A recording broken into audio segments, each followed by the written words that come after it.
Olá, sejam muito bem-vindos. Este é o Tema Direito, programa do curso de Direito da Universidade Franciscana. Sempre faço referência ao fato de que esse programa é plural e democrático.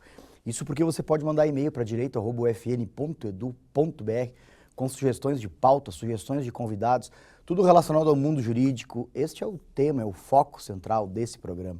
Minha convidada de hoje, com muita alegria, recebo querida Ana Vitória Lucero da Silva. Seja bem-vinda. Muito obrigada pelo convite, professor. É uma honra estar aqui na UFN TV. Ex-aluna aqui do curso de Direito, né, Ana Vitória? Sim. Quanto tempo faz de formatura já? Da graduação faz 2 anos e da especialização alguns meses. Olha aí, ó. Egressa da casa 2 vezes. Vou começar te perguntando algo assim, do ponto de vista da necessidade da nossa capacitação pessoal, né? Como é que tu vê esse processo, assim, a importância disso para a própria construção da intelectualidade, tal, jurídica? Bom, na graduação aqui na UFN nós tivemos um acesso amplo a bons professores, uma boa biblioteca. E aí, com o tempo, com os estágios, inclusive os estágios práticos aqui da UFN, eu fui construindo um perfil do que eu gostava de atuar, o que eu tinha mais afinidade, o que eu sentia que eu poderia entregar mais. E eu acabei gostando bastante do processo civil. Ele é muito amplo, muito grande, é bastante vasto. E aí eu pensei que a especialização poderia me trazer um aporte teórico mais robusto para uma atuação prática mais profissional, mais especializada de fato. E tu estudou sobre o que lá, assim, para concluir? Porque a gente sabe que tem várias disciplinas, né? Sim. Essa pós, aliás, ela é muito bem estruturada, Sim. excelentes professores, e ao final o aluno tem que produzir produzir algo, né? Produzir um produto. Isso. Durante a especialização nós passamos todas as etapas ali do processo civil, da parte geral até a parte especial, Sim. os recursos. E ao final eu tive um período para produzir a monografia de conclusão. Ela é opcional, mas para esgotar a especialização optei por produzir o trabalho sob orientação do professor mestre Igor Lameira. E nós estudamos o processo coletivo, em especial o processo estrutural. E, para tanto, o caso selecionado foi o caso Pinheiro versus Braskem. É um caso sobre direito ambiental, um fato, um colapso ambiental que ocorreu em Maceió, no estado de Alagoas. Tu tinha, assim, uma preferência pelo direito processual civil? Como é que isso foi trabalhado? É importante, eu sempre gosto de conversar com o egresso, porque aqui a gente tem a oportunidade desses insights, né? Sim. O curso de Direito é um curso aqui de 26 anos já, um curso extremamente premiado, então... Consolidado. E vocês são a representatividade de que aquilo que a gente faz aqui é bem feito. Sim. Quando eu comecei a fazer os estágios práticos, eu comecei a trabalhar com direito civil e processo civil. Hoje em dia eu trabalho bastante com direito das coisas e direito de família. Então, o procedimento ali é bastante importante, os recursos, uma boa petição inicial, uma boa contestação, uma boa réplica. Então, isso foi me trazendo bastante interesse em como atuar bem dentro de um processo judicial. E claro que outros temas que tem na graduação, tipo direito constitucional, tutela de direitos coletivos, difusos, tudo isso também me chamou bastante atenção. Então, no final da graduação, eu entrei em contato com a professora doutora Franciele, que agora está na UFSM. Sim. E nós desenvolvemos um trabalho final de conclusão sobre a DPF 828, que tratou sobre os despejos, os deslocamentos forçados durante a pandemia da Covid-19. Então, ali eu já estava estudando um pouco sobre direitos fundamentais sociais, tutelas coletivas, os efeitos das decisões proferidas pelo STF sobre os outros tribunais, sobre a administração pública de modo geral. E aí, com o passar do tempo, com mais leitura, mais pesquisa, aí eu me deparei com a teoria do processo estrutural. Achei interessante, é uma teoria relativamente nova, ainda não tem uma legislação sobre esse procedimento. Então, eu acho pertinente estudar ela para que quem atua na área, geralmente o Ministério Público, a Defensoria Pública, não cometa excessos, não atue também de forma que deixe a desejar o que a tutela ali precisa. O direito está sempre em movimento, né, Ana Vitória? Sim, sempre em movimento. E essa temática é uma temática relativamente nova para o ambiente processual, que é um ambiente, aliás, acostumado à tutela dos direitos individuais. Sim, né? exatamente. A gente não pode deixar de lembrar disso nunca. Exatamente. Em alguma medida, infelizmente. Em alguma medida, a gente está despreparado para o enfrentamento dessa complexidade coletiva, difusa, transindividual. Sim. Se a gente for comparar o que a gente tem aí com o que a gente tem para tutela de direitos individuais, nossa, né? Sim. Mas isso faz parte da tradição do processo. Então, que bom que tu estudou isso.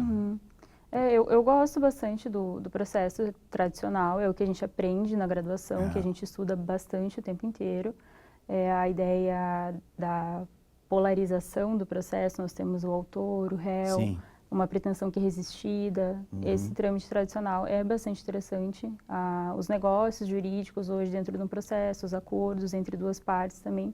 E aí, quando a gente vai para a seara coletiva das ações civis públicas, nós conseguimos ver que os microsistemas processuais coletivos, eles derivam muito dessa ideia individual. E muitas vezes eles são insuficientes para atender a coletividade. E daí vem essas teorias novas. Sim. E aí, claro, elas precisam ser bem aplicadas, bastante estudadas pelos operadores do direito para que faça sentido, para que não tenha excessos e nem fique a desejar. Vamos lembrar que nós temos 83 milhões de processos tramitando no Brasil hoje. E claro, a gente fala de processo aqui, mas ele é sempre a última ratio, né? Sim. A última saída. Acho que é importante registrar para o nosso telespectador isso sempre. Aliás, se você tem a oportunidade de resolver o conflito fora do ambiente processual, procure. E hoje nós temos, inclusive, uma reoxigenação do direito notarial, do direito registral, as juntas de conciliação, de arbitragem, de mediação. É sempre importante falar sobre isso, porque assim, o ambiente processual, como tu vai lembrar, ele é um ambiente angustiante, né? Sim. Tu deve ter percebido isso com a tua passagem aqui na graduação. Quando nós, advogados, estamos atuando, nós estamos fora do problema que está ali. Nós defendemos o interesse daquele que a gente representa. Mesmo assim a gente sente, né? Exatamente, mas quem realmente tem ali o problema, a pretensão resistida, quem precisa da tutela, precisa dela com muita emergência, que é tudo muito rápido. E aí nós percebemos como, para um advogado, é comum falar o processo dura 2 anos. E aí, para a pessoa que precisa daquela tutela, 2 anos é muito tempo. O que tu acabou concluindo sobre o processo estrutural? Assim, que tu acabou... que conclusão tu chegou ali? Porque realmente ele é diferenciado. Né? Ele envolve uma série de atores. É um tipo de processo diferente do processo tradicional. Sim. Ali o judiciário é quase um ente mais programático, né? Ele tem a possibilidade de intervir em setores que geralmente não são da sua competência. Queria te ouvir um pouquinho sobre isso.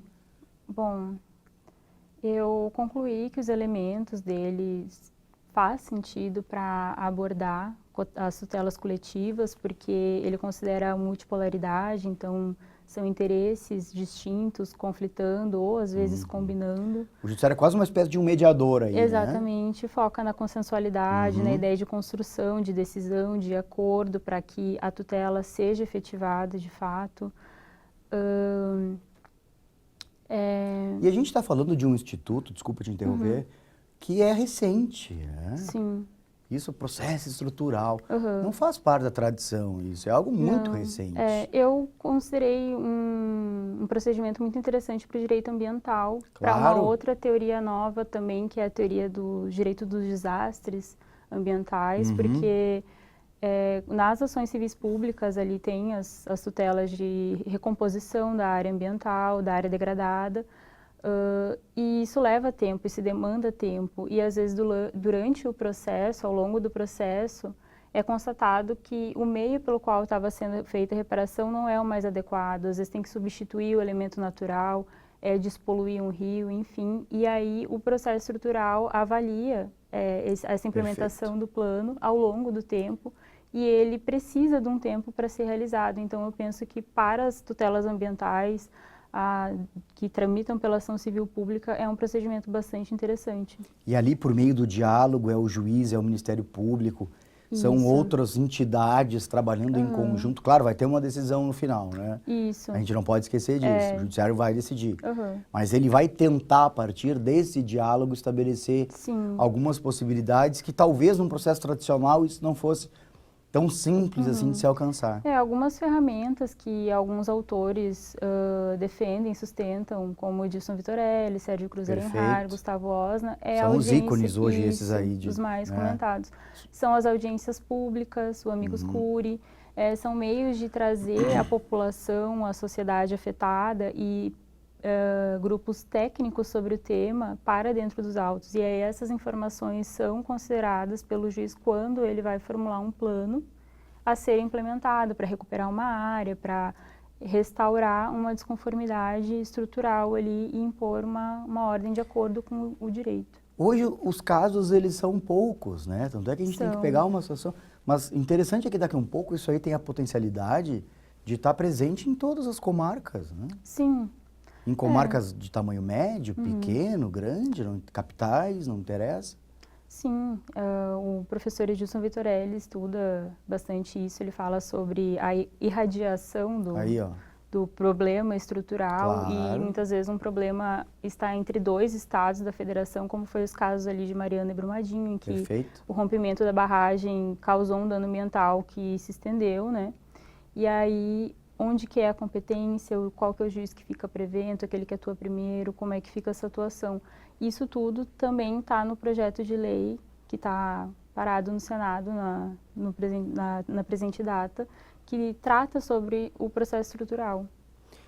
Na verdade, nós temos que considerar também que a tradição individualista do processo ela tem relação com um determinado tempo, né?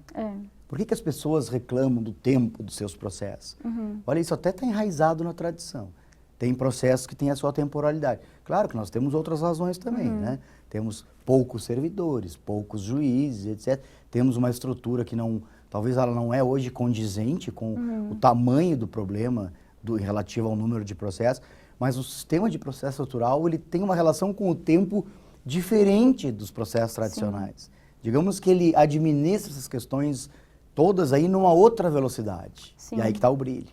Sim, e também a necessidade de uma jurisdição engajada, um juiz que consiga se dedicar àquele processo, um promotor, um defensor público que também consiga atuar representando de fato o interesse daquela coletividade em que ele é legitimado a representar. E aí está a importância da estabilidade da carreira, da longevidade das carreiras públicas, dessa atuação técnica engajada e durante o tempo necessário para promover a mudança necessária, que é o que o processo estrutural se propõe a fazer. Em alguma medida, tu é recém-formada aqui, né? Antes de 5 anos é recém-formada. O que tu diria para o nosso aluno? Que conselho tu daria para ele? Esse que está no meio do curso hoje, né? E ele está pensando, eu vou seguir esse caminho, eu vou seguir aquele ali. O que tu diria para os nossos alunos aqui a respeito? Fique muito aberto a todas as possibilidades, sempre. Assista todas as aulas com o mesmo entusiasmo. Em algum momento, teu olho vai brilhar para alguma temática, para algum assunto. E dentro dessa aula, que geralmente é a base, é o chão de fábrica, digamos assim, é o que te forma a base ali do graduado, você vai estudar, vai ler voluntariamente, vai falar com o professor, vai olhar o currículo dele, ver o que ele pesquisa, vai encontrar teorias novas, assuntos novos e vai conseguir construir o seu conhecimento, os seus interesses, as suas afinidades, vai conseguir fazer uma produção acadêmica interessante também e seguir uma carreira do jeito que melhor lhe couber, advocacia, concurso público, docência. E aproveitar o tempo que está aqui, né? Aproveitar o tempo que está aqui. E porque passa rápido. Passa rápido. Durante a minha graduação teve a pandemia da Covid-19. A UFN manteve as aulas da melhor forma que pôde, virtualmente. Mas esse contato, assim, presencial é totalmente diferente, fez muita falta. E aí, felizmente, o meu último ano eu consegui retornar para a sala de aula presencial e aí eu tentei fazer valer a pena aquele retorno. Que maravilha. Bastante. Olha que bom que tu viesse aqui, né, que tu retornou a casa. Portas abertas sempre para quando você quiser retornar. Tá bem. Obrigada pelo convite. E agradecemos a você também pela audiência. Fique ligado nos próximos programas da TV da Universidade Franciscana. Até a próxima.